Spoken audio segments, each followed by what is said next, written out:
ప్రార్థన చేసుకుందామండి. ప్రేమ, కృప, కనికరం కలిగినటువంటి మా కన్న తండ్రి, నీ నామానికి నాయన కృతజ్ఞత, స్తుతులు, స్తోత్రములు తెలియజేసుకుంటున్నాం తండ్రి. మీ ప్రేమ చేత నాయన మమ్మల్ని అందరిని కూడా కాచి కాపాడుతున్నారు తండ్రి.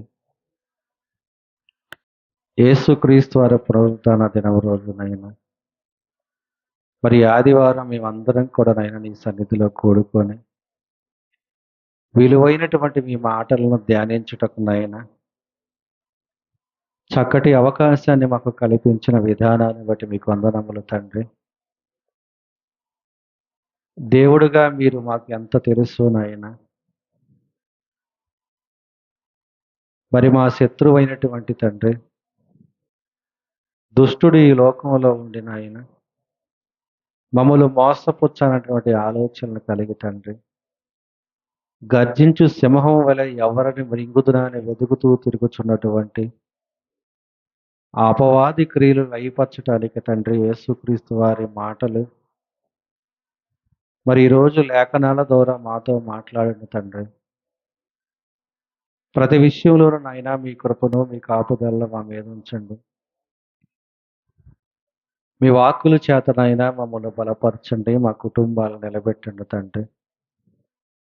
దుష్టుడునైనా మా కుటుంబాల్లోకి వచ్చి తండ్రి, మా పరిస్థితులను తండ్రి తారుమారు చేస్తూనైనా ఒకరంటే ఒకరు పడని పరిస్థితికి తీసుకొచ్చి తండ్రి, మరి ఈ లోకంలో నాయన ఎవరికి వారే అన్నట్టుగా బ్రతికేటువంటి పరిస్థితులు కల్పించినటువంటి ఈ అపవాది గురించి నాయన జ్ఞానాన్ని తెలుసుకొని మీ జ్ఞానంతో తండ్రి ఆ అపవాది ఎత్తుగడలు ఎలా ఉంటాయో, అపవాది చేసేటువంటి ఆ యొక్క కార్యాలు దాని ప్రేరణ తండ్రి మరి మేము తెలుసుకొని తండ్రి అందులోకి మేము వెళ్లకుండా నాయన మీ మాటల ద్వారా మమ్మల్ని బలపరచమని కోరుకుంటూ ఈ దాసుడైనటువంటి నేను తండ్రి మాట్లాడుచుండగా నాయన మీ ఆత్మ సహాయాన్ని నాకు అందించండి.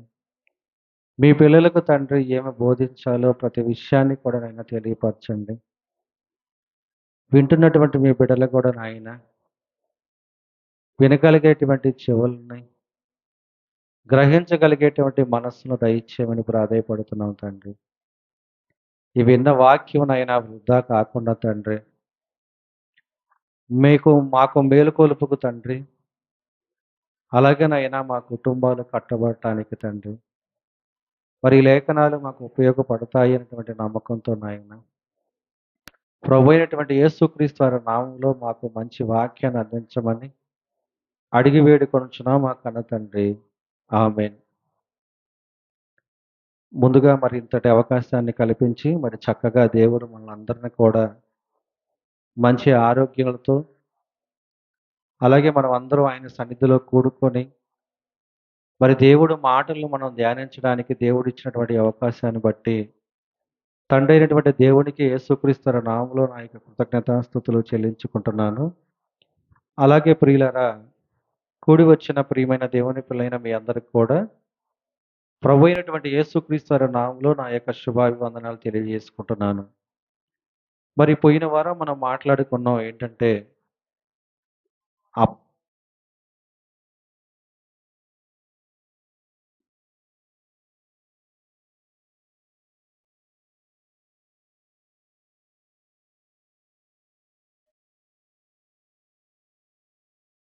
హలో హలో అపవాది పుట్టుక గురించి మనం మాట్లాడుకుని మరి సహజంగా మనము దెయ్యం అంటే ఎన్నో ఆలోచనలు కలిగి ఉండి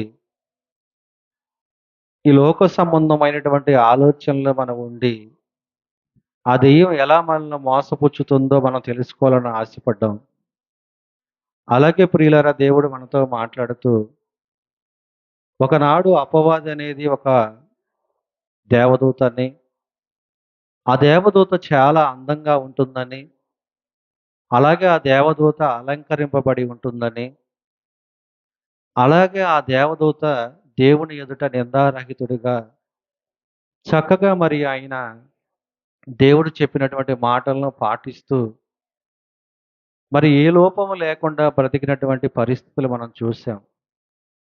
తర్వాత ప్రియమైన దేవుని వాళ్ళరా, అపవాదికి దేవుడిచ్చినటువంటి శక్తులను బట్టి, అపవాదికి దేవుడిచ్చినటువంటి ఆ శక్తులను బట్టి అది తనను తాను హెచ్చించుకొని, తన అందాన్ని గురించి అది హెచ్చింపబడి, అది మోసపోయి మరి దేవుడి మీద తిరుగుబాటు చేసి, అక్కడ యుద్ధం జరిగి పరలోకంలో భూమి మీదకి పడద్రోయబడిందని మనం తెలుసుకున్నాం. అవునా?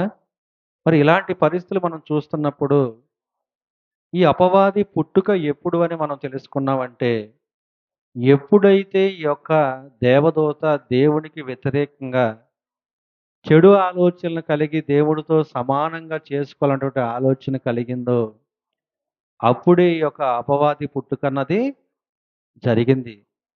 మరి ఈ అపవాది అంటే ఏంటి అని మనం ఆలోచిస్తే, దేవుడు చెప్పినటువంటి మాటను పాటించకుండా, శరీర సంబంధమైనటువంటి ఆలోచనలకు మనల్ని తీసుకొని వెళ్ళి, లోకంలో ఉన్నది నిజమని మనం భ్రమలో పెట్టి, మనల్ని అందరినీ మోసపుచ్చుతూ ఈ లోకం వైపు మన మనస్సును తిప్పి, మరి ఒకరంటే ఒకడు పడనటువంటి పరిస్థితులు తీసుకువచ్చి ప్రియమైన దేవుని వాళ్ళరా, మనుషులందరినీ కూడా పాపంలోకి తీసుకెళ్ళినటువంటి పరిస్థితి కలగజేసింది కాబట్టి, ఎవరైతే దేవుడు వాక్యానికి వ్యతిరేకంగా బ్రతుకుతారో వారందరూ కూడా అపవాదులే. అయితే మొదట అపవాదిగా మారినటువంటి ఆ దేవదూత, దాని వెనకమాల ఉన్నటువంటి సైన్యం అందరూ కలిసి భూమి మీదకి పడద్రోయబడిన తర్వాత, ఆ అపవాది మనుషుల్ని ఎలా మోసపుచ్చుతుందో మనకు తెలిస్తే కానీ, మనం దేవుడి వాక్యంలో కరెక్ట్‌గా ఉన్నామో లేదో మనకు అర్థమవుతుంది. మరి అలా మన వాక్యాన్ని ఉన్నదున్నట్టు తెలుసుకోకుండా, దేవుడిలో ఉన్నామనేటువంటి భ్రమలో మనం బతుకుచున్నామనుకోండి, ఏదో ఒక రోజు అందరితో పాటు మనకు కూడా మరణం అనేది సంభవిస్తుంది. ఆ మరణం తర్వాత మన పరిస్థితి ఏంటని ఒకసారి మనం ఆలోచించుకోగలిగితే, ఒకవేళ మనం కరెక్ట్ అయినటువంటి దారిలోనే ఉన్నామనుకోండి, దేవుడిచ్చేటువంటి ఆ పరలోకం, స్వర్గం అనేటువంటి దానిలోకి మనము వెళతాము. ఒకవేళ మనం భ్రమలో ఉండి, దేవుడు ఆలయంలోనికి వస్తా, దేవుడు మాటలు వింటా, దేవుడిలో గనక మనం లేకపోతే, మనం చనిపోయిన తర్వాత మన ఆత్మలు ఎక్కడికి వెళతాయని బైబిల్ సెలవిస్తుంది? నరకం అని రెండో మరణం ఉంది.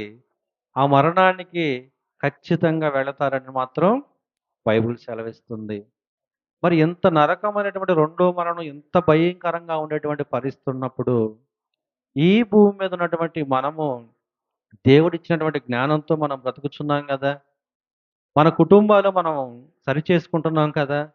మన పనులన్నిటిని మనం సమకూర్చుకుంటున్నాం. బిడ్డలకు కావలసినవన్నీ కూడా సమకూరుస్తున్నాం.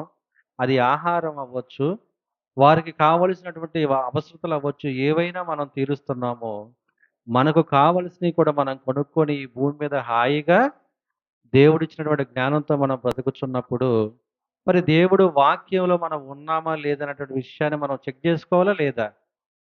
అందుకని ప్రియమైన దేవుని వాళ్ళరా, ఈ అపవాది స్వభావం అనేది ఎలా ఉంటుందో మనం ఈరోజు తెలుసుకుందాం. ప్రకటన గ్రంథము 12వ అధ్యాయము 12వ వచనంలో దేవుడు మాట్లాడుతున్నాడు. భూమి, సముద్రమా మీకు శ్రమ. అపవాది తనకు సమయము కొంచెమే అని తెలుసుకొని బహుక్రోధము గలవాడై మీ యొద్దకు దిగి వచ్చి ఉన్నాడని చెప్పెను. చూసారా? మనకి ఎంత సమయం ఉంది ఈ భూమి మీద బ్రతకటానికి? 60 లేదా 70 సంవత్సరాలు. అధిక బలం ఉంటే 80 సంవత్సరాలు. ఆ 80 సంవత్సరాలు కూడా ముక్కుతా, మూలుగుతా ఎవరో ఒకళ్ళ మీద మనం ఆధారపడి, అవునా? ఛీ, ఛా అనిపించుకునేటువంటి బ్రతుకులు మనవి. అవునా కాదా? అయితే మరి ఈ అపవాదికి ఎన్నో సంవత్సరాల నుంచి అవకాశం ఉన్నా, అది మనలాగా 9 గంటలకు కదా ఆరాధన, మనం ఇప్పుడు వెళ్ళాల్సినంత అవసరం ఏముందిలే, నిదానంగా వెళ్ళొచ్చులే అని అనుకుందా? అదే నేననుకోండి, హాస్పిటల్‌కి వెళ్ళిన తర్వాత నాకెలా ఉంటుంది? పేషెంట్‌లు ఒక తర్వాత ఒకళ్ళు వస్తున్నప్పుడు నేనేంది, మరి వాళ్ళకి వైద్యం చేయాలి కదా అని చెప్పి నేను లేట్ చేస్తున్నాను. ఎలాగో డాక్టర్ గారు లేట్‌గా వస్తున్నారు కదా! మనం కూడా లేట్‌గా వస్తే ఇంక ఇబ్బంది ఏముందిలే అని చెప్పి వెళ్ళేటువంటి పరిస్థితి మనకు కనపడుతుంది. అంటే దీని వలన మనకి ఏమవుతుందంటే ప్రియమైన దేవుని వాళ్ళరా, సమయాన్ని పాటించినటువంటి పరిస్థితుల్లో దేవుడు మాటని అలక్ష్యము చేస్తే అది శిక్ష అంటున్నాడు దేవుడు. అందుకనే మనము సమయాన్ని ఖచ్చితంగా పాటించాలి. ఎందుకు మనం సమయాన్ని పాటించాలంటే, ఇదిగో 2026 సంవత్సరం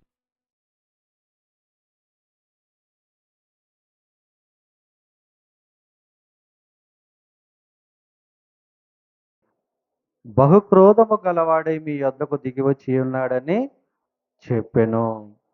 ఈ 2026 సంవత్సరం ఉన్నటువంటి మనము యేసుక్రీస్తు వారు ఈ లోకానికి వచ్చిన తర్వాత అక్కడ నుండి మనం సమయాన్ని క్యాలిక్యులేషన్ చేస్తే 2026 సంవత్సరంలో ఉన్నాము. క్రీస్తు పూర్వం అనేటువంటి మనం వెనక్కి వెళితే సుమారు 4300 నుంచి 4500 సంవత్సరాల క్రితం నుంచి మనుషులు ఉన్నారని భూమి మీద ఆధారాలు కనపడుతున్నాయి. బైబిల్‌లో కూడా మనం చూస్తే చక్కగా బైబిల్‌లో జీవించినటువంటి వ్యక్తుల్ని ఆ జీవితంలో వారు ఎంతవరకు బ్రతికారనేటువంటి క్యాలిక్యులేషన్ చేస్తే సుమారు క్రీస్తు పూర్వము 4300 సంవత్సరాల నుండి మరి మనుషులు ఏదైనా తోటలో నుంచి బయటికి వచ్చిన తర్వాత బ్రతికినటువంటి కాలము గురించి మనకి అర్థమవుతుంది. అంటే సుమారు మొత్తం మనం కలుపుకుంటే 4300 ఈ యొక్క 2000 ఎంతయింది? 6300 సంవత్సరాల కాలం అపవాది గీయబడితే అపవాది ఏం చేస్తుంది? తనకు సమయము కొంచెమే అని తెలుసుకొని బహుక్రోధము గలవాడై మీ యొద్దకు దిగి వచ్చి ఉన్నాడని చెప్పాను.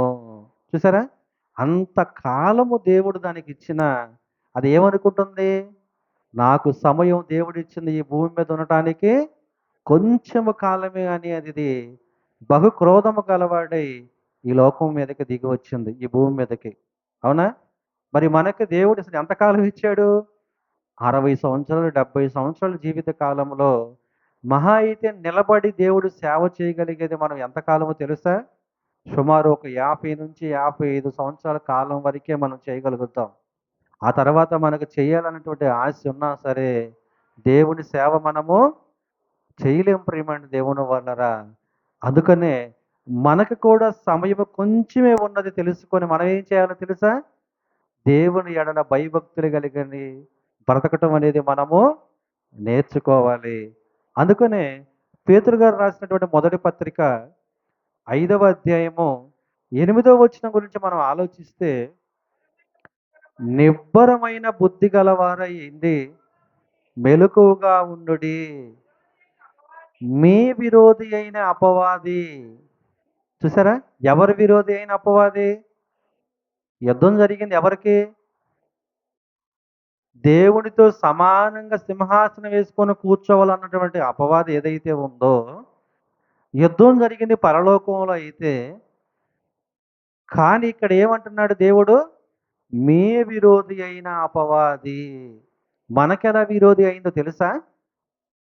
దేవుని గర్భంలో నుంచి అంటే దేవుని కణములో నుండి విభాగింపబడినటువంటి మనము దేవుని ఆత్మల నుంచి ఆదాము నుండి ఈ భూమి మీద ప్రపంచంలో ఉన్నటువంటి వాళ్ళందరూ కూడా దేవుడి ఆత్మల నుంచి వచ్చినటువంటి మనము మనకు తండ్రి ఎవరు? శరీర సంబంధంగా ఈ భూమి మీద మనకు తల్లిదండ్రులు ఉండొచ్చు. కానీ ఆత్మలకు తండ్రి అయినటువంటి దేవుడు ఒక్కడే. ఆయన ఎవరు? యెహోవా. అర్థమవుతుందా? యెహోవా దేవుడు.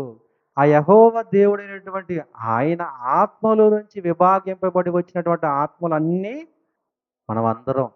మనమందరం ఎక్కడి నుంచి వచ్చాము? మనం మన తండ్రుల నుంచి వచ్చాం కదా! ఆయన వాళ్ళ తండ్రుల నుంచి వచ్చినప్పుడు అలాగ ఈ 6300 సంవత్సరాల కాలం వెనక్కి పోతే ఒక ఆదాము, ఒక హవ్వమ్మ నుండి వచ్చినటువంటి పిల్లలు మనం అందరం కూడా. అర్థమవుతుందా? అయితే ఈ ఆదాము అనేటువంటి ఆయన గారు ఎక్కడి నుంచి వచ్చారు అని మనం బైబిల్ చూస్తే ఏమని ఉంటుందో తెలుసా? ఆదాము దేవుని కుమారుడు అని ఉంటుంది.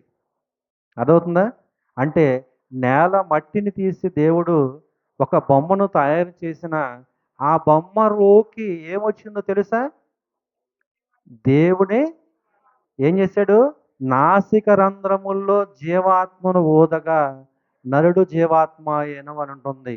అంటే ఆ యొక్క మట్టి దేహం అనేది కదిలించబడటానికి లోపల ఉన్నటువంటి ఆత్మ ఎక్కడి నుంచి వచ్చిందంటే తండ్రి అయినటువంటి దేవుళ్ళో నుండి వచ్చింది. ప్రియమైన దేవుని వల్లరా, ఆ ఆదాములో నుంచి వచ్చినటువంటి కణం ఏదైతే ఉందో, ఆ ఆత్మ ఏదైతే ఉందో, ఆ ఆత్మే ప్రపంచంలో ఉన్నటువంటి ప్రతి ఒక్క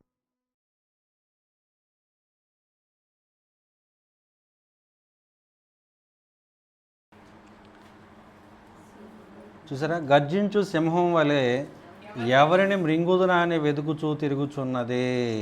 చూసారా, అంటే మన విరోధి అయిన అపవాది ఈ భూమి మీదకి వచ్చి మనల్ని ఏం చేస్తుంది? వెతుకుచూ తిరుగుతుందంటే మనల్ని మోసపుచ్చడానికి ప్రయత్నం చేస్తుందన్నమాట. ఎందుకు ఇలా జరుగుతుందంటే మనం అందరం కూడా దేవుని పిల్లలమే కాబట్టి దేవుని పిల్లలైనటువంటి మనము దేవుని కాకుండా చేయటమే దాని పని అన్నమాట, అపవాది పని. ఓకేనా? తర్వాత చూడండి, యెషయా గ్రంథము 14వ అధ్యాయము 17వ వచనాన్ని మనం చూసుకుంటే, యెషయా గ్రంథము 14వ అధ్యాయము 17వ వచనాన్ని మనం చూసుకుంటే, భూమిని కంపింపజేసి రాజ్యములను వణికించిన వాడు ఇతడేనా? చూసారా?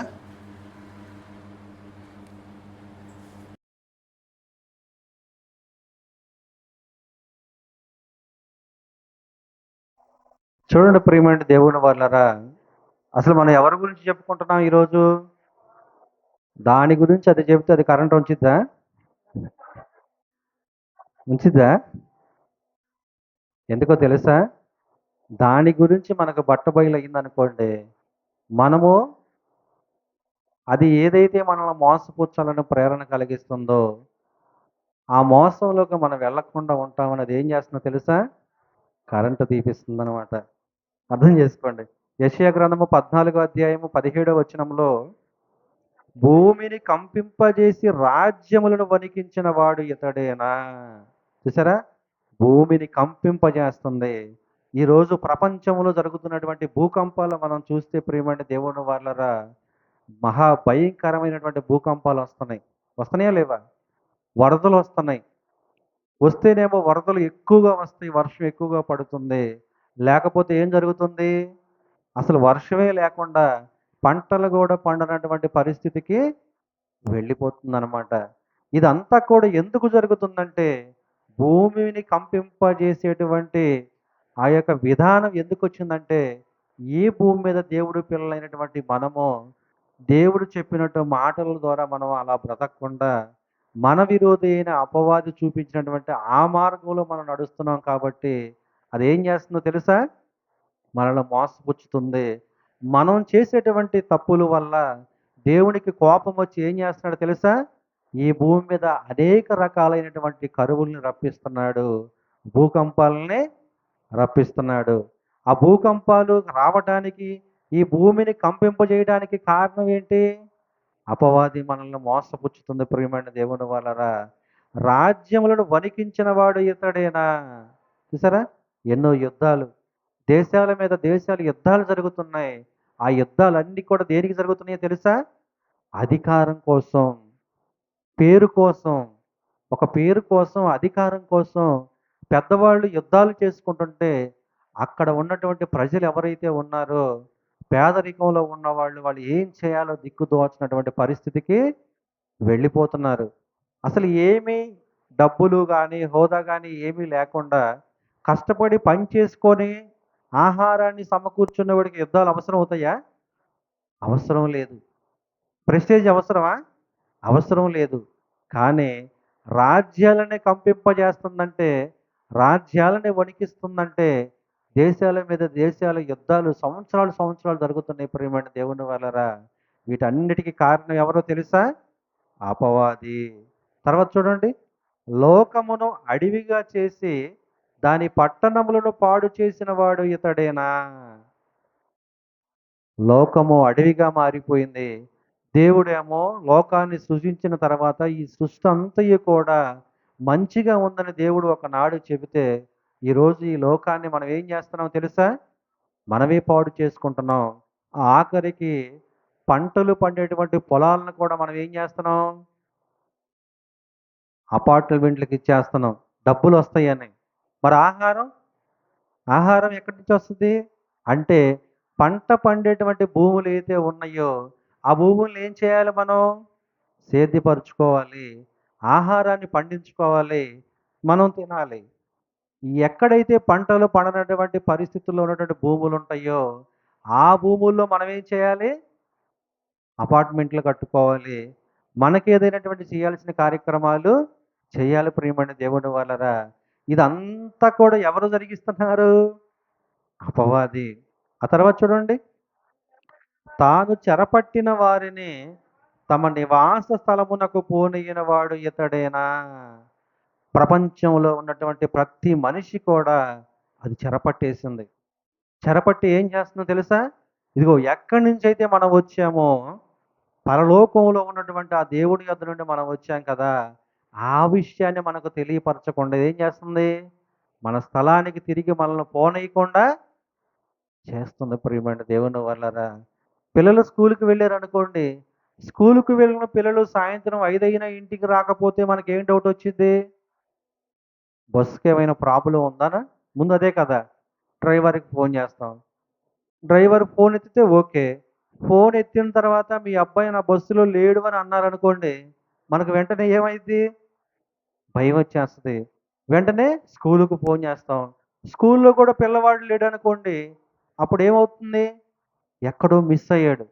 అంటే ఇంటికి రావలసినటువంటి కుమారుడు ఇంటికి రాకుండా మిస్ అయిపోయాడు. ఆ మిస్ అయిపోయినటువంటి వాడు ఎందుకు అలా మిస్ అయిపోయాడో మనం ఆలోచన చేసుకుంటామా లేదా? చేసుకుంటాం బాగానే ఉంది. ఒక పిల్ల ఒకవేళ ఆ పిల్లవాడికి మానసిక పరిస్థితి బాగాలేదనుకోండి. అంటే స్కూలు వదిలిపెట్టినటువంటి వెంటనే ఆ రూములో నుంచి కిందకి వచ్చి ఏ బస్సు అయితే ఎక్కాలో ఆ బస్సు ఎక్కలేని పరిస్థితుల్లో ఆ మైండ్ సెట్ ఆ కుర్రవాడికి అంత మెచ్యూరిటీ లేదనుకోండి. మనం ఏమంటాం? ఆ కుర్రవాడిని ఏమంటాం? అయ్యా! ఆ కుర్రవాడికి కొంచెం మైండ్ సరిగ్గా ఉండదులే. పిచ్చివాడుగా ఉంటాడు.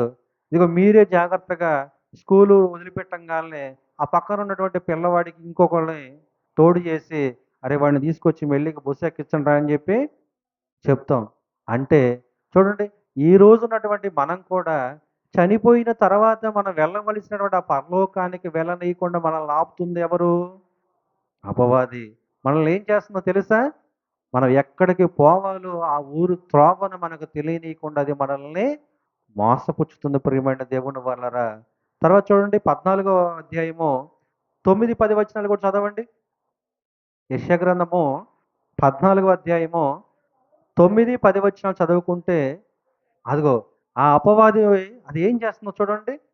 నీవు ప్రవేశించుచుండగానే నిన్ను ఎదుర్కొనుటకై క్రిందనున్న పాతాళము నీ విషయమై కలవరపడుచున్నది. చూసారా? చనిపోయిన వారందరూ కూడా ఎక్కడికి వెళ్తారు? పాతాళ లోకానికే కదా! పాతాళ లోకానికి వెళ్ళిన వారు నీతిమంతులుగా ఈ భూమి మీద దేవుడిని గుర్తెరిగి ఉంటే, చేసిన తప్పులు ఒప్పుకుంటే వాళ్ళకి దేవుడు ఏం చేస్తున్నాడు? నెమ్మది పొందు స్థలములో అబ్రహాం రొమ్మున ఆయన గారి రొమ్మున ఆనుకోవటానికి మనకు అవకాశాన్ని కల్పిస్తున్నాడు. ఒకవేళ ఈ భూమి మీద దేవుడు మనకి ఎన్నిసార్లు వాక్యాన్ని చెప్పించినా మనం విననటువంటి పరిస్థితుల్లో ఉన్నామనుకోండి, మన మనసు మార్చుకోలేదనుకోండి, దేవుడు మనల్ని ఏం చేస్తాడు? ధనవంతుడు ఏ ప్రదేశంలో ఉండి ఆయన వేదనకరమైన స్థలంలో బాధ అనిపిస్తున్నాడో అక్కడికి వెళ్ళటానికి మనకి పర్మిషన్ ఇచ్చేస్తాడనమాట. అవునా? అయితే చూడండి, ఆ ప్రాంతానికి వెళ్ళేటువంటి పరిస్థితుల్లో ఎప్పుడైనా పాతాళం కలవరపడుతుందా? ఆదాము దగ్గర నుండి హేబేలు మొదట చనిపోయింది. హేబేలు గారి దగ్గర నుండి ఈ రోజు వరకు చనిపోయినటువంటి వారు ఎంతమంది పాతాళ లోకంలోకి వెళ్ళినా ఎవరి గురించి కూడా కలవరం అనేది పాతాళానికి లేదు. కానీ ఆ పాతాళంలో ఎప్పుడైతే నీవు అపవాది ప్రవేశించుచుండగానే నిన్ను ఎదుర్కొనుటకే క్రిందనున్న పాతాళము నీ విషయమై కలవరపడుచున్నది. క్రిందనున్న పాతాళము అంటే మూడవ ఆకాశం. ఈ భూమికి సంబంధం లేదు. చాలామంది మనం ఏం చేస్తారు తెలుసా? భూమి అడుగు భాగంలో పాతాళ లోకం ఉంటుందనుకుంటాం. కాదు. దేవుడు 3 ఆకాశాలను చూపించాడు. ఒకటి పరలోకం, అది మొదటి ఆకాశం. రెండవ ఆకాశం భూమి. మూడవ ఆకాశము పాతాళ లోకం అన్నమాట. ఆ క్రిందనున్న పాతాళము నీ విషయమై కలవరపడుచున్నది. అది నిన్ను చూచి ప్రేతలను రేపుచున్నది. భూమిలో పుట్టిన సమస్త శూరులను, జనములు, రాజులందరినీ వారి వారి సింహాసనముల మీద నుండి లేపుచున్నది. వారందరూ నిన్ను చూచి, నీవును మావలే బలహీనుడివైతివా, నీవును మాబోటి వాడివైతివా అందురు. ఏమర్థమైంది ఇది? ఏమర్థమైంది తెలుసా? ఇదిగో, ప్రపంచంలో ఉన్నటువంటి ఎవరైనా సరే, బలం కలిగిన వారైనా, అధికారులైనా, రాజ్యాల్ని పరిపాలిస్తున్న వారైనా, అనేకమైన జనములైనా సరే, వీరందరినీ కూడా ఏం చేస్తుంది? వారికి ఏ అధికారము కలిగి ఉన్నారో ఆ అధికారాన్ని చూసి మీరు గర్వపడండి, గర్వాన్ని తెచ్చుకోండి. మీరేం చేస్తారంటే, లేని వారికి సహాయం చేయడం పక్కన పెట్టి, మీకున్నటువంటి అధికారంతో మీరు ఏం చేస్తారంటే, మీకు నచ్చినట్టుగా మీరు బ్రతకండి. పక్కన వారు ఏమైపోయినా కానీ మీకు సంబంధం లేదు అనేటువంటి పరిస్థితికి ఎవరు తీసుకెళ్తున్నారు? అపవాది. ప్రియమైన దేవుని వాళ్ళరా, అదే అపవాది సంఘంలోకి వచ్చి ఏం చేస్తుందో తెలుసా? సంఘములో ఎవరైనా విశ్వాసి బలహీన పడంగానే ఆ బలహీన పడినటువంటి విశ్వాసం చూసి మరి ఇంకొక విశ్వాసి జాలి పడాల్సింది పోయి ఏం చేస్తున్నా తెలుసా? అది ఆమెకు అలాగే జరగాలి అని అంటున్నాం. అంటే ఎక్కడికి చేసింది మళ్ళీ? లోకంలో ఉన్నటువంటి సూర్యుల్ని వదలటం లేదు, రాజ్యాలను పరిపాలించే వాళ్ళని వదలటం లేదు, అధికారం మీద కూర్చున్నటువంటి సింహాసనాల మీద కూర్చున్నటువంటి వారిని వదలలేదు.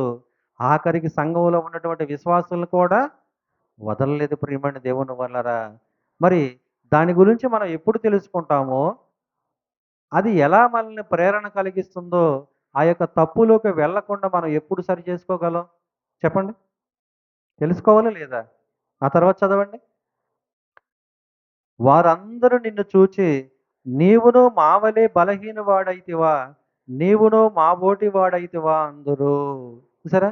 ఈ భూమి మీద ఎవరైనా కానీ ఒకవేళ దేవుడు వాక్యాన్ని చేత పట్టుకొని వాక్యాన్ని ప్రకటిస్తున్న వారైనా, ఒకవేళ అపవాది ఉచ్చులో పడిపోయి దేవుడు వాక్యాన్ని ప్రకటిస్తున్న వాళ్ళు లోక సంబంధంగానే ఉన్నారనుకోండి, ఆ దైవ సేవకుని చూసి ఈ పాతాళం ఏమంటుందో తెలుసా?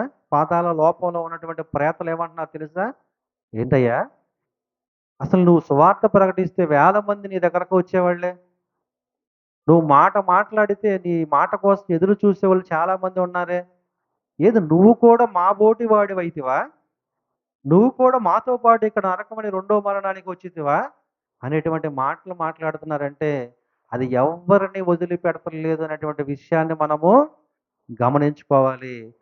ఆఖరికి దైవజనులతో సహా చాలామంది దానిలోకి వెళ్ళిపోయినటువంటి పరిస్థితి కనపడుతున్న ప్రియమైన దేవుని వల్లరా. చూడండి, యోహాను సువార్త 8వ అధ్యాయము 44వ వచనం చదవండి. మీరు మీ తండ్రియగు అపవాది సంబంధులు, మీరు మీ తండ్రి దురాశలు నెరవేర్చుకొనుచున్నారు. ఆది నుండి వాడు నరహంతకుడై ఉండి సత్యమందు నిలిచిన వాడు కాడు, వాని యందు సత్యమే లేదు. వాడు అబద్ధము నాడునప్పుడు తన స్వభావము అనుసరించే మాటలాడును. వాడు అబద్ధికుడకును అబద్ధమునకు జనకుడై ఉన్నాడు. చూసారా? ఆది నుండి ఆది నుండి హవ్వమ్మ గారి దగ్గరకు వచ్చి ఇది నిజమా అని అన్నాడా లేదా? ఇది నిజమా అని అన్నాడంటే వాడు ఎక్కడైనా సరే మంచి మాటలు ఎవరికైనా చెప్పినట్టు దాఖలు ఏమైనా చూసావా? ఎక్కడైనా సరే ఇది నిజమా అన్నాడు. వాళ్ళని మోసపుచ్చడానికి ప్రేరణ కలిగించాడు. వారు ఆ మోసంలోకి వెళ్ళిపోయారు. తినవద్దన్నటువంటి పండు తిని దేవుడు ఆజ్ఞ అతిక్రమిస్తే అది పాపం గనక వారు చేసినటువంటి పాపం వలన వాళ్ళు ఏమయ్యారు? హవ్వమ్మ, ఆదాములు ఇద్దరు కూడా సిగ్గు వచ్చేసింది. అయ్యో! మనమేంటి బట్టలు లేకుండా ఉన్నామన్నటువంటి ఆలోచన వారికి కలిగింది. వారు చెట్టు చాటుకు వెళ్ళి ఆ యొక్క అంజూరపు ఆకులను కప్పుకొని వాళ్ళ దేవుడి ఎదుటకు రావటము జరిగింది. అర్థమవుతుందా? ఎప్పుడైనా మరి అపవాది ఇది నిజమా అన్నటువంటి అది వీళ్ళు దిగంబరిగా ఉన్నారు, వీళ్ళకి వస్త్రాలు ఇద్దాం అన్నటువంటి ఆలోచన అపవాదికి ఏమైనా ఉందా? దాని పని ఏంటో తెలుసా? మోసపుచ్చడమే. దాని స్వభావం ఏంటంటే నువ్వు ఎన్ని సంవత్సరాలు ఉన్నా సరే అది మాత్రం మనసు మార్చుకోదు. అర్థమవుతుందా? తర్వాత కయ్యోను దగ్గరకు వచ్చింది. హేబేలుని చంపించేసింది ప్రియమైన దేవుని వాళ్ళారా. మరి అలాగే ప్రజలందరినీ కూడా దాన్ని వశం చేసుకొని అందరినీ మోసపుచ్చుతూ ప్రేరణ కలిగిస్తూ తప్పు దోవకు వెళ్ళే విధంగా ప్రేరణ కలిగించేస్తుంది. యువతను కూడా ఏం చేసింది తెలుసా? ఈ రోజుల్లో యువత ఏం చేస్తున్నారు? యువతని యువతకి కోరికలు కలగజేస్తుంది. మత్తులోకి వెళ్ళిపోయే విధంగా చేస్తుంది. ఇదే నీ జీవితము. ఇప్పుడు కాకుండా నువ్వు ఎప్పుడు అనుభవిస్తావురా? 35 సంవత్సరాలు వచ్చినాయి అంటే నువ్వు అనుభవించడానికి ఏది కూడా కుదరదు. నువ్వేం చేస్తావంటే ఒళ్ళు అలిసిపోయేలాగా ఉదయం 6కి పనికెళ్ళు. సాయంత్రం 6 గంటల దాకా పని చేయి. వచ్చిన డబ్బులు ఒక్క రూపాయి కూడా ఇంట్లో ఇయ్యకుండా నీకు ఇష్టం వచ్చినట్టు తాగిరా. నీకు ఇష్టం వచ్చినట్టు ఖర్చు పెట్టని చెప్పి అపవాది ఏం చేస్తుంది? ప్రేరణ కలగజేస్తుంది ప్రియమైన దేవుని వల్లరా. మరి కుటుంబాల పరిస్థితి ఏంటి? వచ్చిన రూపాయి వచ్చినట్టుగా నువ్వు ఖర్చు పెడుతుంటే కుటుంబాల పరిస్థితి ఏంటి? అంటే అపవాది అనేది ఎవ్వరిని కూడా వదిలిపెట్టకుండా అందరిని దాని వశం చేసుకోవడానికి అది ప్లాన్ చేస్తుంది. అది ఆ ప్లాన్‌ని కొనసాగిస్తుంది. చూడండి కొరింథీయులకు రాసినటువంటి రెండో పత్రిక, కొరింథీయులకు రాసినటువంటి రెండో పత్రిక 11వ అధ్యాయము, కొరింథీయులకు రాసినటువంటి రెండో పత్రిక 11వ అధ్యాయము 14 చదవండి. ఇది ఆశ్చర్యము కాదు. సాతాను తానే వెలుగుదూత వేషము ధరించుకొని ఉం? ఆ ఇది ఆశ్చర్యము కాదు. సాతాను తానే వెలుగుదూత వేషము ధరించుకున్నాడు. ఓకే బాగానే ఉంది. 13 కూడా చదవండి 13. ఏలయనగా అట్టివారు క్రీస్తు యొక్క అపోస్తుల వేషము ధరించుకొని వారై ఉండి దొంగ అపోస్తులను మోసగాండ్రకు పనివారునై ఉన్నారు. వీళ్ళు ఎక్కడున్నారు? ఈ అపవాది చేత ప్రేరేపింపబడిన వారు ఎక్కడున్నారు తెలుసా? సంఘంలోనే ఉన్నారు ప్రియమైన దేవుని వాళ్ళరా. దొంగ అపోస్తుల్లాగా ఉన్నారంట. వాళ్ళు ఏం చేస్తున్నారు తెలుసా? మోసగాండ్రకు పనివారై ఉన్నారు. దేవాలయంలోనే ఉన్నారు. దేవుని పనే చేస్తున్నారు. కానీ వాళ్ళు ఏం చేస్తున్నారు తెలుసా?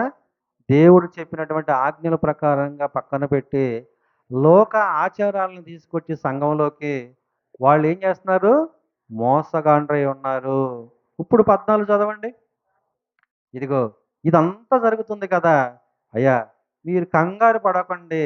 ఇది ఆశ్చర్యమేమి కాదు. సాతాను ఏం చేసిందంటే తానే వెలుగుదూత వేషము ధరించుకొని ఉన్నాడు గనుక వాని పరిచారకులను నీతి పరిచారకుల వేషము ధరించుకొనుట గొప్ప సంగతి ఏం కాదు. మరి పరిచారకులు సంఘంలోనే ఉన్నారు. సంఘంలోనే మంచి మాటలు చెప్పేటువంటి పరిస్థితి ఉంది. కానీ ప్రియమైన దేవుని వాళ్ళరా వాళ్ళు ఏం చేశారంటే నీతి పరిచారకుల్లాగా వేషాన్ని ధరించుకొని ఉన్నారు. ఇది గొప్ప సంగతేం కాదు అని మాట్లాడి చివరికి ఏమంటున్నా చూడండి. వారి క్రియల చొప్పున వారికి అంతము కలుగును. ఎవరైనా దేవుని సేవ చేసేటువంటి వారు ఎవరైనా ఉన్నారనుకోండి, వాళ్ళు కరెక్ట్‌గా ఉన్నారో, తప్పులో ఉన్నారో తెలియాలంటే ఎలాగా? క్రియలే కదా! వారి మాటలు, వారు చేసేటువంటి పనులు, అవునా? వాళ్ళు బ్రతికేటువంటి విధానం ఏదైతే ఉందో, ఆ విధానాన్ని బట్టే కదా మనం చెప్పేది వీళ్ళు దేవుడి వాక్యానికి కట్టుబడి ఉంటున్నారా లేదా అని. అవునా కాదా? అలాగే దేవుడు కూడా ఏమంటున్నాడంటే, చివరికి వాళ్ళకి పట్టేటువంటి పరిస్థితి ఏంటంటే, వారి క్రియలు చొప్పున వారికి అంతము కలుగుతుంది. వారు ఇబ్బందుల్లో పడతారు. వాళ్ళు చాలా జాగ్రత్తగా ఉండి, ఈ అపవాది కుయుక్తుల ద్వారా మోసపరచబడకుండా, దేవుని వాక్యానికి మాత్రమే విలువనిచ్చే సంఘాల్లో దైవ సేవకులైన, సంఘ పెద్దలైన, విశ్వాసులైన దేవుని యందు భయము, భక్తి కలిగి జాగ్రత్తగా ఉండాలని ఇక్కడ ఈయన ఏం చేస్తున్నాడు? పౌలు గారు హెచ్చరిస్తున్నాడు ప్రియమైన దేవుని వాళ్ళరా. అపోస్తుల కార్యములు 13వ అధ్యాయము, అపోస్తుల కార్యములు 13వ అధ్యాయము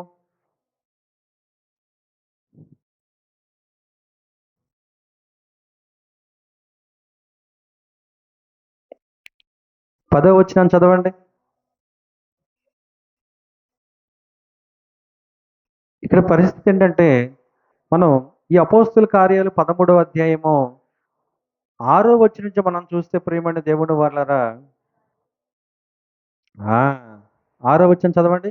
వారు ఆ ద్వీపమందంతటా సంచరించి పాపు అను ఊరికి వచ్చినప్పుడు గారడి వాడును అబద్ధ ప్రవక్తనైన బర్యేసు అను ఒక యోధుడిని చూచిరి. ఇతడు వివేకము గలవాడే సెర్గీ పౌలు అను అధిపతి యొద్ద నుండెను. అతడు బర్నబాను పౌలును పిలిపించి దేవుడు వాక్యము వినగోరెను.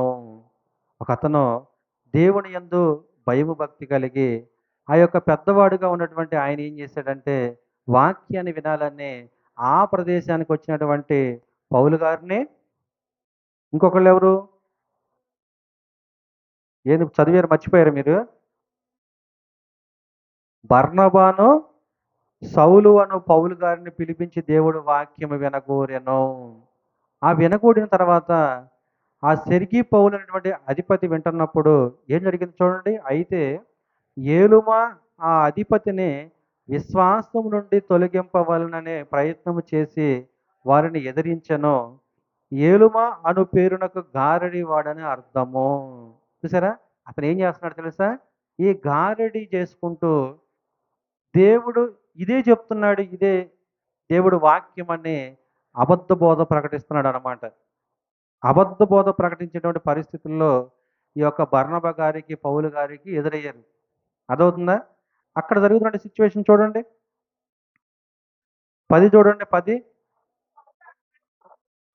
అందుకు పౌలు అనబడిన సౌలు పరిశుద్ధాత్మతో నిండిన వాడై అతని తేరి చూచి సమస్త కపటముతోనూ సమస్త దుర్మార్గముతోనూ నిండిన వాడా, అపవాది కుమారుడా, సమస్త నీతికి విరోధి, నీవు ప్రభు యొక్క తిన్నని మార్గములు చెడగొట్టుట మానవా.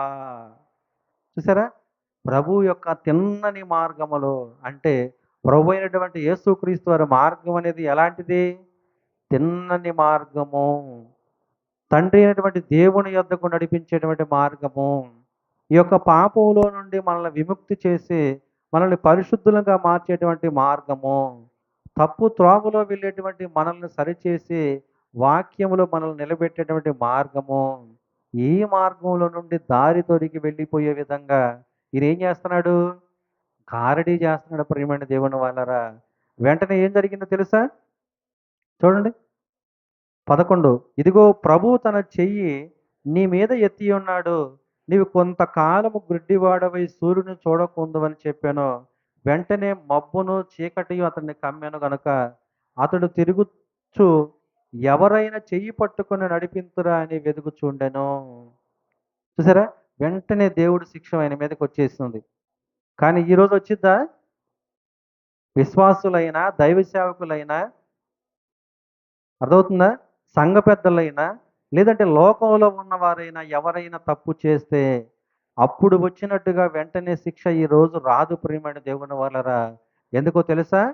యేసుక్రీస్తు వారు వచ్చిన దగ్గర నుంచి కృపాకాలం అనేది స్టార్ట్ అయిందనమాట. కృపాకాలం అంటే అంటే క్షమించే గుణం.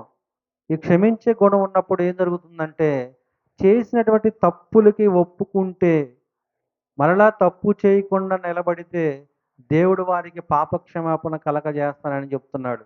అంతేగాని చేసిన తప్పును ఒప్పుకొని పాపక్షమాపణ పొందుకొని మరలా వెళ్ళి తప్పు చేస్తే మళ్ళీ దేవుడు ఊరుకుంటాడా? దేవుడు ఏమంటాడు తెలుసా వారిని? ఇదిగో నీకు ఈ వాక్యము తెలియకుండా ఉండటమే మంచిది. ఎందుకంటే తెలిసి నువ్వు మారిన తర్వాత మరలా తప్పు చేస్తే అంతకంటే ఎక్కువ శిక్ష నీకు ఉంటుందని దేవుడు హెచ్చరిస్తున్నాడు అనమాట. తర్వాత చూడండి, యాహోను సువార్త సారీ యాహోను గారు రాసినటువంటి మొదటి పత్రిక 3వ అధ్యాయము 8వ వచనం చదవండి.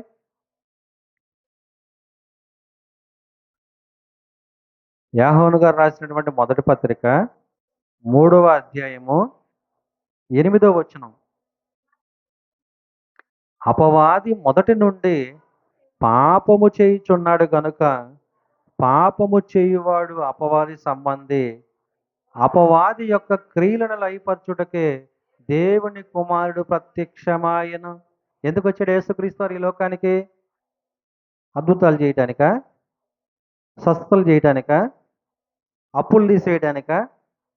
అంతకంటే భయంకరమైనటువంటి పాపంలో ఉన్నటువంటి మనల్ని ఆ పాప విముక్తుల్ని చేసి మనల్ని పరిశుద్ధంగా మార్చడానికి, పాప క్షమాపణ మనం కలగజేయటానికి, ఏ అపవాదైతే మనల్ని తన ఉచ్చులో వేసుకొని గర్జించు సింహం వలె వెతుకుచూ తిరుగుచు అది గాలము వేసి ఏం చేస్తుందో తెలుసా? ప్రతి మనిషిని వలలో చిక్కించుకొని, ఇదిగో వీడు నా వలలో పడ్డాడు, అదిగో ఆమె నా వలలో పడింది, అదిగో ఆ దైవ సేవకుడు కూడా నా వలలో పడ్డాడు, అదిగో ఆ సంఘం అంతా నా వలలో పడిందని అది గంతులు వేస్తూ ఆనందించేటువంటి పరిస్థితికి వెళ్ళిపోయిందనమాట. దాని క్రియలను లయపరచడానికి అపవాదంటే ఇలా ఉంటుంది, మీరు దాని ఆలోచనలోకి వెళ్ళమాకండి అని చెప్పడానికి ప్రభు అయినటువంటి యేసుక్రీస్తు వారి శరీరధారిగా ఈ లోకానికి వచ్చాడు. ఆ అపవాది క్రియలను లయపరిచాడు. ఇదిగో మీరు దేవుని యందు భయభక్తులు కలిగి ఉంటే ఇలా చేయండి అని చెప్పి సత్యవాక్యాన్ని ప్రకటించి మనలందరినీ కూడా సత్యానికి వారసులను చేసి పాపం అనేటువంటి పాపం అనేటువంటి ఒక దుర్మార్గమైనటువంటి ఒక పాపంలో ఉన్నటువంటి మనల్ని ప్రభు అయినటువంటి యేసుక్రీస్తు వారు ఏం చేశాడు తెలుసా? తన వాక్యాన్ని మన హృదయంలోకి చొప్పించి మనం ఎలాంటి పరిస్థితుల్లో ఉంటున్నామో మనకు తెలియచెప్పి పాపాన్ని మన ద్వారా మన నోటి గుండా ఒప్పింపజేసే విధంగా సిలువలో త్యాగం చేశాడు ప్రియమైన దేవుని వాళ్ళరా. మరి ఇలాంటి పరిస్థితి ఉన్నటువంటి ఆ యేసుక్రీస్తు వారికి ఈ అపవాది ఏం చేస్తుందో చూడండి. లోకాసు వార్త 4వ అధ్యాయము, లూకా గారు రాసిన సువార్త 4వ అధ్యాయము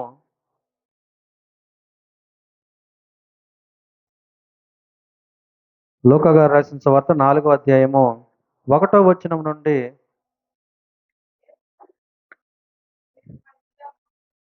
యేసు పరిశుద్ధాత్మ పూర్ణుడై యోర్దాను నది నుండి తిరిగి వచ్చి 40 దినములు ఆత్మ చేత అరణ్యంలో నడిపింపబడి అపవాది చేత శోధింపబడుచుండెను. ఆ దినములలో ఆయన ఏమీ తినలేదు. అవి తీరిన తర్వాత ఆయన ఆకలి కొనగా అపవాది నీవు దేవుని కుమారుడు అయితే రొట్టె అగినట్లు ఈ రాతితో చెప్పమని ఆయనతో చెప్పాను. చూసారా ఏం చెప్పింది? నీకు నాకు చెప్పిందంటే ఓకే. అసలు సమస్త సృష్టిని కలగజేసినటువంటి యేసుక్రీస్తు వారి దగ్గరికి వెళ్ళి ఏం చెప్తుంది? నువ్వు ఆకలి కొన్నావు కదా, 40 రోజులు ఉపవాసం ఉన్నావు కదా, శోధింపబడ్డావు కదా, నీకు ఆకలి అవుతుంది కదా, నువ్వేం చేస్తావంటే నువ్వు నిజంగా దేవుడు కుమారుడు అయితే ఇది ఈ రాళ్ళను నువ్వు రొట్టెలుగా చేసుకో తినే అని అంటుంది. అది మనమైతే ఏం చేస్తాం తెలుసా? ముందు ప్రెస్టేజ్కి వెళ్తాం. ప్రెస్టేజ్కి వెళ్ళి కాలర్ వేసుకొని, దేవా ఈ అపవాదికి ముందు నేను నీ కుమారుడిని తెలియపరచు, ఈ రాళ్ళు అర్జెంటుగా నాకు రొట్టెలుగా మార్చి అని చెప్పి మనం దేవుణ్ణి అడుగుతామా లేదా? కానీ యేసుక్రీస్తు వారు ఏమంటున్నారు తెలుసా? మనుషుడు రొట్టె వలన మాత్రమే జీవించడు అని రాయబడి ఉన్నదని వానికి ప్రత్యుత్తరం ఇచ్చాను. ద్వితీయోపదేశకాండం 3వ అధ్యాయం 8వ వచనంలో చూడొద్దు, రాయబడి ఉంది. ఎందుకు? మనుష్యులు దేవుడు వాక్యం వలన బ్రతుకుతారు, ఆహారం వలన కాదని చెప్పి లేఖనం రాయబడి ఉంటుంది. ఆ అపవాదికి యేసుక్రీస్తు వారు ఏం చేస్తున్నాడు? లేఖనాన్ని చూపిస్తున్నాడు, మాటలు చెప్పట్లా. అర్థమవుతుందా? తర్వాత చదవండి. అప్పుడు అపవాది ఆయనను తీసుకొని పోయి భూలోక రాజ్యములన్నిటిని ఒక్క నిమిషములో ఆయనకు చూపించి, ఈ అధికారం అంతయు ఈ రాజ్యముల మహిమయు నీకిత్తును, అది నాకు అప్పగింపబడి ఉన్నది, అది ఎవరికి నేను ఇయ్యగోరుదునో వానికి ఎత్తును కాబట్టి నీవు నాకు మ్రొక్కితివా, ఇదంతయు నీదగునని ఆయనతో చెప్పాను. ఏం చెప్తుంది మరలా? ఏం చెప్పింది? ఆయన తీసుకొని పోయింది భూలోక రాజ్యములన్నిటిని ఒక్క నిమిషంలో చూపించిందంటే దాని దగ్గర ఏ టెక్నాలజీ ఉంది?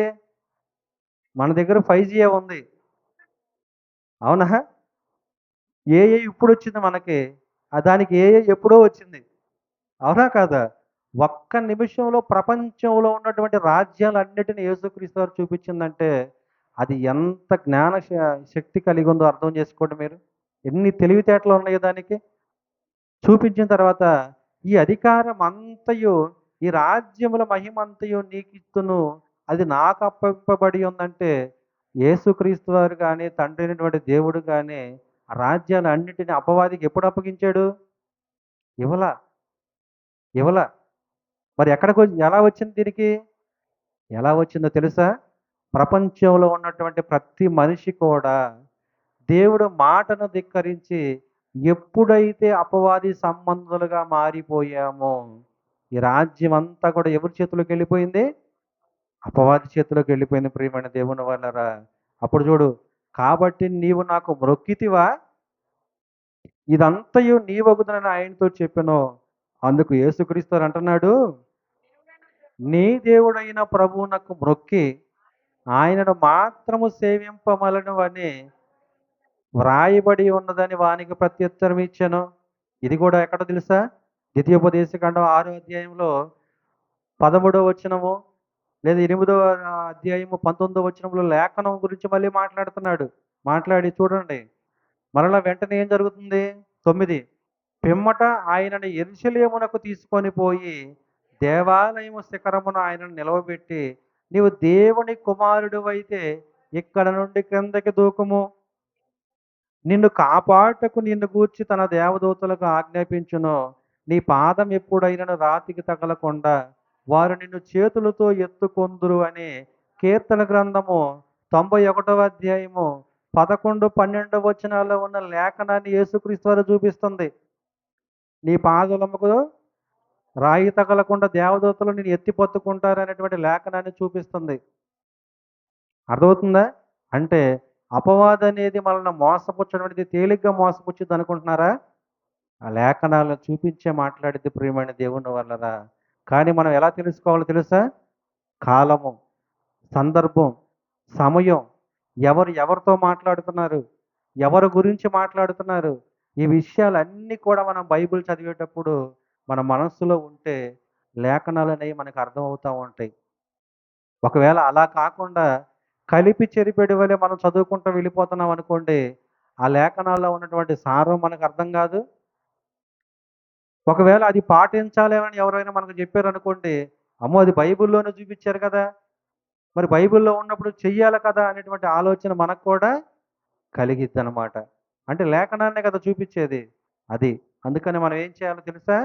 ప్రతి విషయాన్ని కూడా బైబిల్ చదివేటప్పుడు చక్కగా విభజించుకుంటూ చదవాలన్నమాట. అప్పుడు చూడండి యేసుక్రీస్తు వారు ఏమన్నాడు? ఆ! నీ దేవుడైన ప్రభువును శోధింపవలదు అని చెప్పబడి ఉన్నదని ద్వితీయోపదేశకాండం 6వ అధ్యాయం 16వ వచనంలో చెప్పబడి ఉన్నదని వానికి ప్రత్యుత్తరం ఇచ్చెను. అపవాది ప్రతి శోధనను ముగించి కొంతకాలము ఆయనని విడిచి వెళ్ళిపోయెను. చూసారా? ఈరోజు మనకు కూడా దేవుడి లేఖనం మనం ఎలా అర్థం చేసుకోవాలో తెలుసా?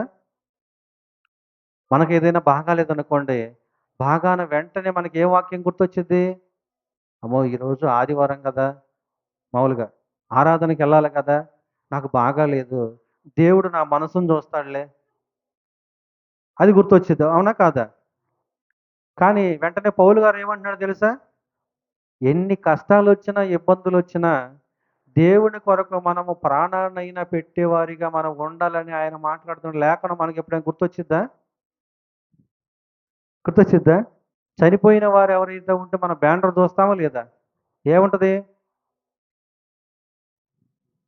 ప్రభువునందు మృతి నొందినవారు మృతులు ధన్యులని ఉంటది. తర్వాత మంచి పోరాటం పోరాడితేనే ఎక్కడ? బార్ షాప్ దగ్గర. అక్కడేనా? నా పరుగు కడముట్టించితిని. ఎవరికిది? బాప్తీసం లేదు, దేవుని సేవ లేదు, దేవుళ్ళు అసలు లేడు. అసలు దేవాలయానికి రానటువంటి వ్యక్తి చనిపోతే ఆ వ్యక్తి ఫ్లెక్సీ మీద ఏం చేస్తున్నా తెలుసా? మంచి పోరాటం పోరాడితిని, నా పరుగు కడముట్టించితిని అంటున్నాడు. అసలు ఎక్కడ ఆ పోరాటం? అపవాది చూసారా ఎలా మోసపుచ్చుతుందో? ఆఖరికి చనిపోయిన వారి దగ్గరికి మనం వెళ్ళినా సరే, ఎందుకు ఇలా జరుగుతుందనే ఆలోచన అనేది మనలోకి రానివ్వకుండా అపవాది మనల్ని మోసపుచ్చుతుంది ప్రియమైన దేవుని వల్లరా. అందుకని ఇక్కడ చూసారా, ఈ అపవాది యేసుక్రీస్తు వారికి లేఖనాన్నే చూపించి మాట్లాడుతుంది. అదే యేసుక్రీస్తు వారు మరలా ఏం చేస్తున్నాడు? లేఖనాన్నే చూపించి ఆ అపవాది నోరును మూయించాడు అనమాట. చివరకు చూడండి, మత్తయి గారు రాసిన సువార్త 8వ అధ్యాయము. మత్తయి గారు రాసిన సువార్త 8వ అధ్యాయము 28 నుంచి 34 వరకు చదువుకుందాం. ఆయన అద్దరినున్న గదరేనీయుల దేశము చేరగా దెయ్యములు పట్టిన 2 మనుషులు సమాధుల్లో ఉండి బయలుదేరి ఆయనకు ఎదురుగా వచ్చిరి. వారు మిగుల ఉగ్రులైనందున ఎవడునో ఆ మార్గమున వెళ్ళలేకపోయెను. చూసారా? అంటే 2 మనుషులు సమాధుల దగ్గర ఉన్నారు. అయితే యేసుక్రీస్తు వారు ఆ మార్గంలో వెళ్తున్నారు కానీ ఇంతకు ముందు ఆ మార్గంలో వెళ్ళటానికి అందరికి ఏమవుతుంది? భయమే చేస్తుంది. వాళ్ళు ఎక్కడ మీద పడి ఏం చేస్తారనేటువంటి భయం కలుగుతుంది. ఆ తర్వాత చదవండి. వారు, ఇదిగో దేవుని కుమారుడా, నీతో మాకేమి? కాలము రాక మునిపే మమ్మల్ని బాధించుటకు ఇక్కడికి వచ్చితివా అని కేకలు వేసిరి. వారికి దూరమున గొప్ప పందుల మంద మేయుచుండగా ఆ దెయ్యములు, నీవు మమ్మును వెళ్ళగొట్టిన ఎడల ఆ పందుల మందలోనికి పోనిమ్మని ఆయనను వేడుకొనెను. ఆయన వాటిని పొమ్మనగా అవి ఆ మనుష్యులను వదిలిపెట్టి ఆ పందుల్లోనికి పోయెను.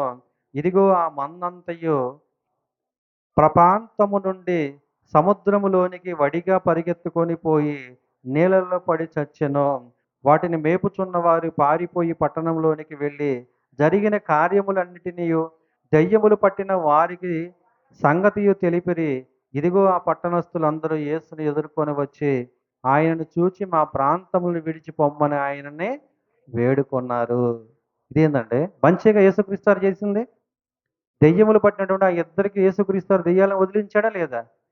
వదిలించినా సరే వీళ్ళు ఏం చేస్తున్నారు తెలుసా? పందులు చనిపోయినాయి కదా, ఇతను ఇంకా ఈయన ఈ ప్రాంతంలో ఉంటే ఇంకా ఏమై ఘోరాలు జరుగుతాయో అని చెప్పి వాళ్ళు ఏం చేశారు తెలుసా? అయ్యా, మా ప్రాంతానికి నువ్వు రావద్దు, నీకు దండం పెడతాను, ఇక్కడి నుంచి వెళ్ళిపోమంటున్నారు. మంచి చెప్పేదానికి వినడానికి కూడా అంగీకరించట్లేదు ప్రియమైన దేవుని వాళ్ళరా. అయితే దీనికి ముందు మనం ఆలోచిస్తే అవి ఏం చేస్తున్నాయి? యేసుక్రీస్తు వారిని ఏం చేస్తున్నాయి? వేడుకుంటున్నాయి. ఇంకా మాకు సమయం ఉంది కదా, నీవు ఇప్పుడే వచ్చి మమ్మల్ని పాతాళం అనేటువంటి ఆ నరకమని రెండో మరణంలోకి వెళ్ళటానికి మమ్మల్ని వెళ్ళనీయవద్దు, మాకు ఇంకా సమయం ఉందని ఆ యేసుక్రీస్తు వారిని ఏం చేస్తున్నాయి? వేడుకుంటున్నాయి. మనం ఎప్పుడైనా వేడుకున్నామా? అయ్యా, మా కుటుంబ పరిస్థితి ఇలా ఉంది, మా పిల్లల పరిస్థితి ఇలా ఉంది, నా పరిస్థితి ఇలా ఉంది అని ప్రార్థనలో దేవుడికి మొరపెట్టి ఎప్పుడైనా మా కుటుంబాన్ని అంతటిని చక్కపరచమని ఎప్పుడైనా వేడుకుంటున్నామా? వేడుకుంటాం. ఎప్పుడో తెలుసా? మనకు బాగా ప్రాణం మీదకి ఏదైనా బాధ వస్తే ఆ రోజు మాత్రం సాయంత్రం ఏడ్చి లిస్ట్ మొదలు పెడతాం. ఏది మన సూపర్ మార్కెట్లో లిస్ట్ లాగా. మరి రోజు ప్రార్థన చేయడానికి ఏమవుతుంది మనకి? వేడుకునేటువంటి పరిస్థితి లేదనమాట. అపవాదికి యేసుక్రీస్తు వారంటే భయపడి ఆ అపవాది ఏం చేస్తుంది? వేడుకుంటుంది. అయ్యా, మీ అవసరమైతే ఈయన్ని వదిలిపెట్టి ఆ పందుల్లోకైనా వెళతాం కానీ ఆ నరకమని రెండో మరణానికి వెళ్ళటానికి మాకు పంపియొద్దు. ఇంకా మాకు సమయం ఉంది. అది ఎంత భయంకరంగా ఉంటుందో మాకు తెలుసు అని అయ్యి నరకం అనే రెండో మరణానికి భయపడుతున్నాయి. మనం మాత్రం ఎవరికి భయపడుతున్నాం? నరకాన్ని తప్పించి శాశ్వతమైనటువంటి పరలోకం ఇవ్వాల్సినటువంటి దేవుడికి భయపడాల్సింది పోయి ఏ దెయ్యాలైతే దేవుడిని చూసి భయపడుతున్నాయో ఆ దెయ్యాలకు మనము భయపడుతున్నాం ప్రియమైన దేవుని వాళ్ళరా. అంటే మనలో దేవుడి వాక్యం అనేది ఇంకా పూర్తిగా ఎక్కలేదు. ఇంకా దేవుడి వాక్యం అనేది మనకి అర్థం కాలేదు. ఆ అర్థం కాలేదు కాబట్టే ఏం జరుగుతుంది మనకి? అపవాదికి మనం భయపడే వారిగా ఉండి, దేవుడు మాటలను పెడచెవిన పెట్టి, అపవాది క్రియల్ని లయపరచడానికి బదులు మనం ఏం చేస్తున్నాం తెలుసా? దాని ఆలోచనల్ని మనము కొనసాగిస్తున్నాం అనమాట. అందుకని ఈ మాటలు విన్నటువంటి మీరందరూ కూడా చక్కగా ప్రియమైన దేవుని వాళ్ళరా మీరందరూ మరి అపవాది క్రియలు లయపరిచినటువంటి యేసుక్రీస్తు వారు ఎవరైతే ఉన్నారో ఆయన చూపించినటువంటి మార్గంలో మీరందరూ నడవాలని ప్రేమపూర్వకంగా కోరుకుంటూ ప్రభు అయినటువంటి యేసుక్రీస్తు వారు మన కొరకు ఎందుకు సిలువలో ప్రాణత్యాగం చేశాడో ఆ విషయాన్ని తెలుసుకున్నటువంటి మనము చక్కగా మనం అందరం కూడా దేవుడి వాక్యములో మరి ఫలించే వారిగా ఉండాలని మనస్ఫూర్తిగా కోరుకుంటూ మరి నా మాటలు ముగిస్తున్నాను. ప్రార్థన చేసుకొని తర్వాత మహాపరిశుద్ధుడైనటువంటి మా కన్న తండ్రి నీ నామానికి స్తుతి కలుగును గాక నాయన. నీ అపారమైనటువంటి ప్రేమ చేత తండ్రి మమ్మల్ని అందరినీ కాచి కాపాడుతున్నారు. అందుని బట్టి మీకు స్తుతులు స్తోత్రములు తెలియజేసుకుంటున్నాం తండ్రి. మంచి ఆరోగ్యాన్ని మాకు దయచేస్తున్నారు. అందుని బట్టి మీకు స్తోత్రములు తండ్రి. మా కుటుంబ పరిస్థితులను మార్చి తండ్రి కుటుంబాల్లో తండ్రి మేము హాయిగా బ్రతకటానికి అవకాశాన్ని కల్పిస్తున్నారు. అందును బట్టి మీకు స్తోత్రము తెలియజేసుకుంటున్నాం తండ్రి. మంచి వాతావరణాన్ని మాకు అనుకూలపరుస్తున్నారు. అందుని బట్టి మీకు స్తోత్రములు తండ్రి. ప్రతి విషయంలోనూ తండ్రి మీ కృపను మీ కాపుదలను మా కుటుంబాల మీద ఉంచుతున్నారు. అందుని బట్టి మీకు స్తోత్రములు తండ్రి.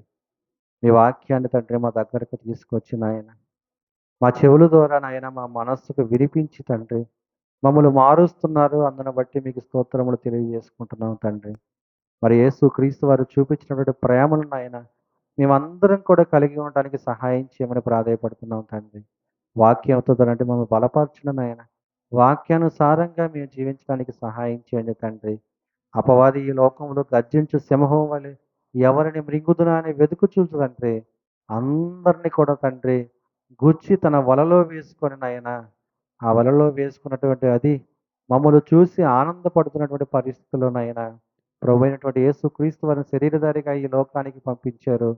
అపవాది తలను చితకద్రొక్కి తండ్రి ఆ యొక్క నాయన శోధనలో నుండి పాపంలో నుండి అపవాది చెరలో నుండి మమ్మల్ని విడిపించి మాకు రక్షణ భాగ్యాన్ని కలగజేశారు తండ్రి.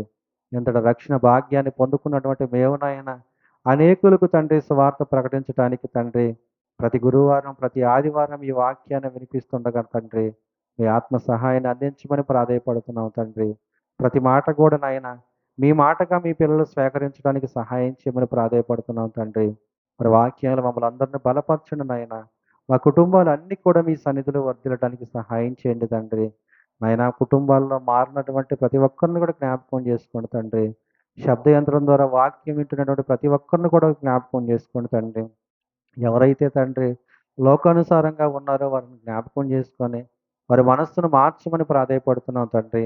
అలాగేనైనా సంఘంలో ఉన్నటువంటి ప్రతి బిడ్డ కూడా జ్ఞాపకం చేసుకోండి. రక్షణ భాగ్యంలోకి రానటువంటి బిడ్డలను కూడా జ్ఞాపకం చేసుకోండి తండ్రి. వారి హృదయాలను కూడా మార్చి తండ్రి రక్షణ భాగ్యంలోకి రావడానికి సహాయం చేయమని ప్రాధేయపడుతున్నాం తండ్రి. ప్రతి విషయాన్ని తండ్రి మీ కృప ద్వారానైనా మేము మీకు మొరపెట్టుకున్నటువంటి పరిస్థితులు తండ్రి మీరు మాకు ఉత్తరం ఇచ్చి తండ్రి నేనున్నాననేటువంటి భరోసా మాకు ఇస్తున్న విధానాన్ని బట్టి మీకు వందనములు తెలియజేసుకుంటున్నాం తండ్రి. ఈ లోకంలో ఎన్ని శ్రమలున్నా ఎన్ని ఇబ్బందులున్నా ఎలాంటి పరిస్థితులనైనా తండ్రి మీరు మాకు తోడుగా ఉన్నారనేటువంటి ఒక నమ్మకం విశ్వాసంతో తండ్రి మా జీవితాలను తండ్రి మీ కృపలోనైనా ఈ లోకంలో తండ్రి మరి మేము బ్రతుకుచుండగా నాయనా ఈ లోక ఆశల్లోకి మేము వెళ్లకుండా తండ్రి అపవాది తండ్రి తన ప్రేరణలోకి మేము వెళ్లకుండా నాయనా మా మనస్సులను తండ్రి మీ వాక్యంతో కాపాడమని ప్రాధేయపడుతున్నాం తండ్రి. మా హృదయాల్లో మీ వాక్యాన్ని నింపమని ప్రాధేయపడుతున్నాం తండ్రి. మరి అందరికీ రక్షణ భాగ్యాన్ని కలగజేయమని ప్రాధేయపడుతున్నాం తండ్రి. రక్షణలోకి వచ్చినటువంటి ప్రతి బిడ్డ కూడా నాయన మీ వాక్యంతో తండ్రి మరి 30 60 100 ఫలాలు పొందుకునే విధంగా సహాయం చేయండి తండ్రి. ఎంతోమంది దైవ సేవకులు సువార్తను ప్రకటిస్తుండగా నాయన వారికి మీరు తోడుగా ఉండమని ప్రాధేయపడుతున్నాం తండ్రి. వారి కుటుంబాలు అన్నీ కూడా చక్కగా వర్ధిల్లడానికి సహాయం చేయండి. ప్రతి సంఘం కూడా నాయన మీరు ఏర్పరచబడినటువంటి సంఘమే కనుక తండ్రి ఏ సంఘంలో ఉన్నటువంటి విశ్వాస అయినా తండ్రి యేసుక్రీస్తు రెండో రాకడలో ఎత్తబడతాం కాబట్టి నాయన విశ్వాసము నమ్మకము మీ మీద ఉంచి తండ్రి ఏ సంఘంలో ఉన్నటువంటి విశ్వాస అయిన తండ్రి చక్కగా తనకిచ్చినటువంటి రక్షణ భాగ్యాన్ని తండ్రి కొనసాగించడానికి సహాయం చేయమని, ప్రతి ఒక్కరు కూడా హృదయానుసారంగా మిమ్మల్ని అంగీకరించడానికి సహాయం చేయమని, మా ప్రభువు మా రక్షకుడైన యేసుక్రీస్తు వారి పుణ్యనామములో ఈ ప్రార్థన అడిగి వేడుకొనుచున్నాం మా కన్న తండ్రి. ఆమేన్.